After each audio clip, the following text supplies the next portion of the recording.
আমি এসব পরোয়া করি না। মমতা ব্যানার্জি নিজেই তো কোনো নিয়মের ধার ধারে না। তিনি ইডির কাজে হস্তক্ষেপ করে নিজে রাজ্যের মুখ্যমন্ত্রী, পুলিশ মন্ত্রী, তিনি ইডির কাছে ডাকাতি কেস খেয়ে বসে আছে। সেই তার জামানায় তার পুলিশ, তার চটিচাটা এসপি সে এসব করছে। কখনো আমার মেয়ের বাড়িতে ডিস্টার্ব করছে, কখনো আমার স্ত্রীকে 18 বছর 20 বছর আগে যেখানে বাড়ি হয়ে আছে ওই জায়গাটা 2002 সালে আমার দলিল আছে নিজে আমার মিসেসের নামে। ওই প্লটটা 404 দাগ 4404 মানিককর মৌজা। করুণাময় ঠাকুর, হিরণময় ঠাকুর, কেষ্ট ঠাকুর, নবকুমার ঠাকুর 4 ভাইয়ের কাছ থেকে 17 শতক জায়গা ওই রাস্তার ধারে লম্বা করে কেনা। সেই জায়গার ভিতরে আরও আমার একটা বাড়ি আছে, সেখানে নোটিশ হয়নি। অথচ আরও আমার একটা ভাইপুর নামে একটা বাড়ি আছে, গোডাউন আছে পাটের, সেখানেও ওই 4403, 4402, তারা কেউ নোটিশ পেল না, শুধু মীরা সুলতানা নোটিশ পেল। তাহলে এখান থেকে বোঝা যায় এদের মতন মূর্খ।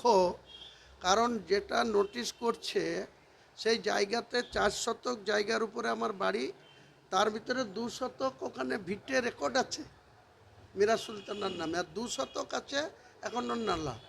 টোটালটাই ভিটে রেকর্ড করার জন্য সরকারি নিয়ম মেনে 2008 সালে ফিজ জমা দিয়ে এসডিএলএরও পর্যন্ত ইনকোয়ারি করেছিল, দিয়ে আমাকে বলেছিল যে হয়ে যাওয়া উচিত, কবে থেকে বাস করছেন, কিন্তু আপনি হাইলাইট ব্যক্তি, আমরা আপনার এটা পুরো করতে পারবো না, আপনার 2 শতক করে দিচ্ছি, আর 2 শতক ওই রকম থাক। আমি বলেছিলাম যা খুশি করে। তা এখনও আমার 4 শতক জায়গার উপরে বাড়ি আছে, 2 শতক তো আমার ভিটে রেকর্ড আছে। তো 20 বছর পরে কত ট্যালেন্ট অফিসার সব, যেমন ল্যান্ড ডিপার্টমেন্ট তেমনি পুলিশ ডিপার্টমেন্ট একটা নোটিশ সার্ভ করেছিল। নোটিশ যেদিন দিল তার 4 দিন আগে মিডিয়া জেনে গেল, আপনারা জেনে গেলেন, কলকাতা জেনে গেল। তার জন্য নোটিশ 4 দিন পরে রিসিভ করে নিয়ে আমি আর নোটিশের কোনো জবাব দিইনি। যেভাবে তৃণমূল কংগ্রেসকে ওয়ার্নিং নোটিশের জবাব আমি দেওয়ার প্রয়োজন মনে করিনি, একইভাবে তার পুলিশকে, ওই বেলারো দপ্তরকে আমি নোটিশের কোনো জবাব দিইনি। না দেওয়ার ফলে আবার দেখছি যে 54 number case, Shaktipur PS, case number 54/26, dated 5/3/2026। তো ওই যে একটা নোটিশ দিয়েছে দেখেন, এই নোটিশটার আজকে বেলা 12টায় ডেকেছে। এই যে না, কেন যাবে? আমি তো বলেছি চুপচাপ বাড়িতে থাকো। আপনাকে কি হ্যারাসমেন্ট করার জন্যই আর কি? তাছাড়া আবার কি, আমাকে চাপে রাখার জন্য, রাজনৈতিকভাবে মোকাবেলা করতে পারছে না।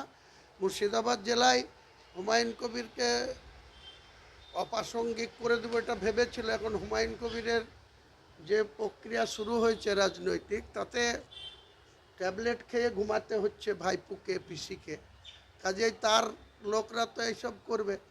আর এই চটিচাটা এসপি অধীর বলছিল সেদিন যে ভাইপুর বাড়িতে কাপড় কাচা এসপি, আমি বলবো চটিচাটা এসপি। এই চটিচাটাকে ঈদ হয়ে যাক, তারপরে এর আস্ফালন। আর এর যে থানায় থানায় সব দারোগারা যেভাবে ব্যবহার করছে মানুষের সঙ্গে, আজকের মিটিংয়ের জন্য ডোমকল থানার আইসি এসছে নতুন, কি মোহামেডান, তো সে সবাইকে থ্রেট করছে যে মিটিংয়ে যাওয়া হবে না।